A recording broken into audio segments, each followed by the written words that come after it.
Mesdames, Messieurs, bonsoir. Merci de nous suivre sur la télévision togolaise. Le président de la République s'est entretenu cet après-midi au palais avec le commissaire à la paix et à la sécurité de l'Union africaine et le représentant du secrétaire général des Nations Unies pour l'Afrique de l'Ouest. Messieurs Smaïl Chergui et Mohamed Ibn Chambas sont allés transmettre au chef de l'État les salutations du secrétaire général des Nations Unies et celles de la présidente de l'Union africaine et fait le point avec lui sur la prochaine organisation à Lomé du sommet sur la sécurité maritime. Les préparatifs de la prochaine élection présidentielle de cette année au Togo ont également été évoqués. L'émissaire de l'UA s'est confié au micro d'Apolline Kadanga à l'issue de l'audience. Nous avons eu l'honneur, sur le représentant du secrétaire général des Nations Unies et moi-même, d'être reçus par le président du Togo.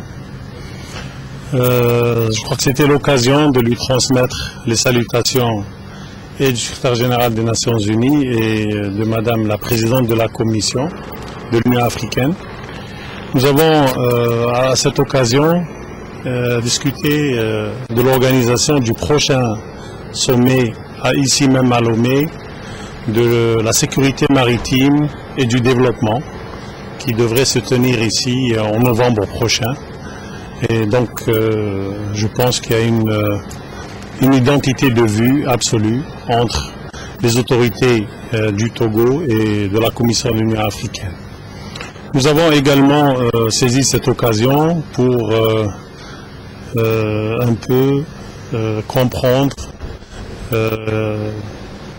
les débats en cours sur la préparation des prochaines élections présidentielles prévues ici au Togo et de voir quelle pourrait être la contribution des Nations Unies et de l'Union africaine pour d'abord leur déroulement dans d'excellentes conditions, à la fois de crédibilité, de régularité, mais également que cela soit une occasion pour des retrouvailles fraternelles entre tous les Togolais, loin de tout mouvement qui pourrait remettre en cause la paix et la sécurité dans ce pays frère. Je crois que nous partons tranquillisés après cet entretien avec monsieur le chef de l'État et nous espérons pouvoir être ici aux côtés des Togolais lors de la tenue et de l'organisation de cette élection.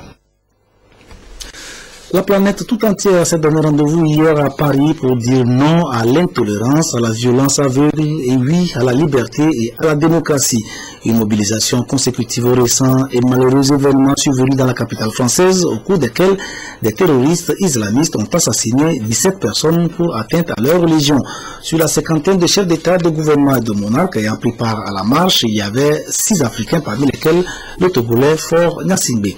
Les images de la participation du président de la République à la manifestation avec Aimé Abalo. Chaude poignée de main entre François Hollande et Faure Gnassingbé sur le perron de l'Élysée dimanche. Le chef de l'État togolais a pris part à la marche républicaine organisée à Paris pour rendre hommage aux victimes des agressions terroristes perpétrées par des djihadistes. Cette manifestation a mobilisé plusieurs chefs d'État et de gouvernement ainsi que des dizaines de représentants d'institutions internationales qui ont tenu à exprimer leur ras-le-bol contre le terrorisme, l'islamisme radical et l'antisémitisme. La montée de l'intégrisme islamiste radical est une menace aussi bien pour l'Europe, les États-Unis que pour l'Afrique occidentale, avec les attaques permanentes de Boko Haram au Nigeria et l'invasion du Nord Mali par des groupes islamistes. Et donc pour le président togolais, il n'y a aucune place pour le lacisme. Il faut rester debout à l'image de cette mobilisation grandiose des dirigeants du monde entier pour réaffirmer l'aspiration des peuples aux valeurs universelles de paix, de fraternité et de tolérance dans un esprit humaniste qui respecte les différences, la liberté d'opinion, d'expression et de culte. Le Togo s'inscrit donc dans ce combat universel contre la barbarie, le fondamentalisme religieux, quitte à déployer partout où besoin sera des moyens adéquats pour neutraliser le sombre dessein des groupes terroristes.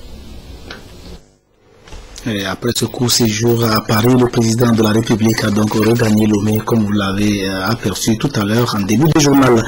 La sauvegarde des infrastructures routières et la sécurité des usagers de la route à travers l'application du règlement 14, objet d'échange ce matin au ministère des Travaux publics et des Transports entre des membres du gouvernement et les syndicats des transporteurs. Il a été établi que la surcharge des camions gros porteurs qui circulent sur les routes est à l'origine de la dégradation rapide du réseau routier au sein de l'espace UEMOA. L'organisation sous-régionale qui semble avoir trouvé la solution à cette situation dans le contrôle de la charge à l'essieu des camions a donc émis un règlement dit règlement 14 que les pays membres se doivent de mettre en application.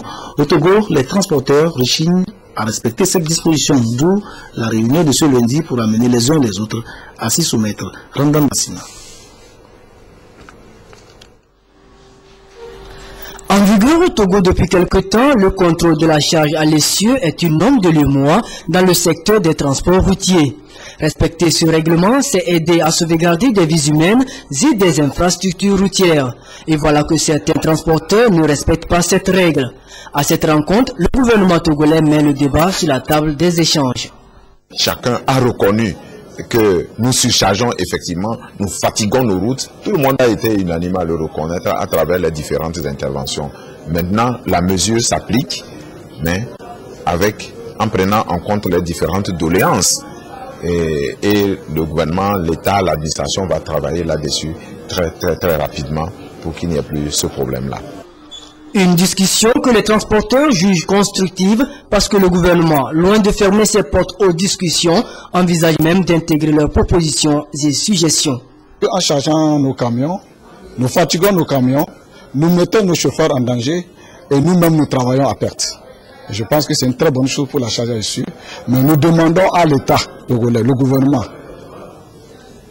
dont nous tous nous faisons partie aujourd'hui, de revoir la charge à l'essieu. Le prix de la charge à l'essieu. En attendant l'harmonisation des résultats issus de cette rencontre avec les transporteurs, les contrôles vont se poursuivre ainsi que les séances de sensibilisation. C'est justement pour se conformer aux dispositions du fameux règlement 14 de l'UEMOA en matière de sauvegarde des infrastructures routières que le gouvernement a entrepris la construction de postes de paysage et de contrôle des charges à l'essieu pour amener les transporteurs à respecter les normes de chargement. Ceci devra leur éviter non seulement les accidents de la route, mais aussi d'écourter la durée de vie de leur véhicule. Le contrôle des charges à l'essieu prévoit des amendements contre les contrevenants. Mais avant de passer à la phase de la répression, le gouvernement privilégie la sensibilisation. C'est ce que Pierre Soussoupo a constaté au poste des opérations de contrôle de Djereouye, situé à quelques encablures de la ville d'Atakpamé.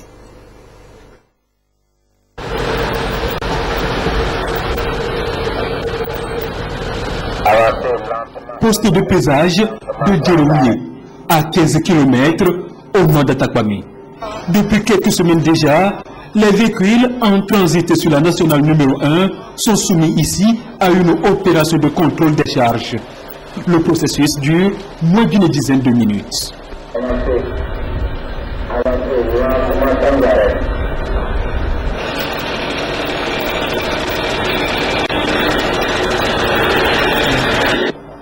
Ce conducteur, par exemple, a quitté le port autonome de Lomé et devra se rendre à Niamey au Niger. La machine indique qu'il est en surcharge.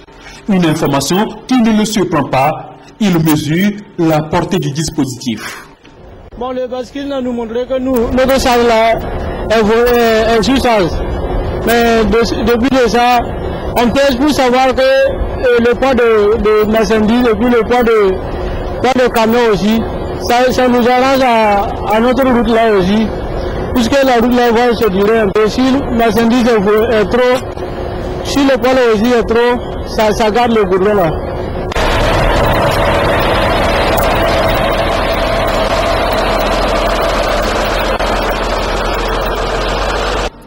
Chaque jour, plus d'une centaine de véhicules passent sur ces rampes. L'opération est suivie à partir de cette plateforme.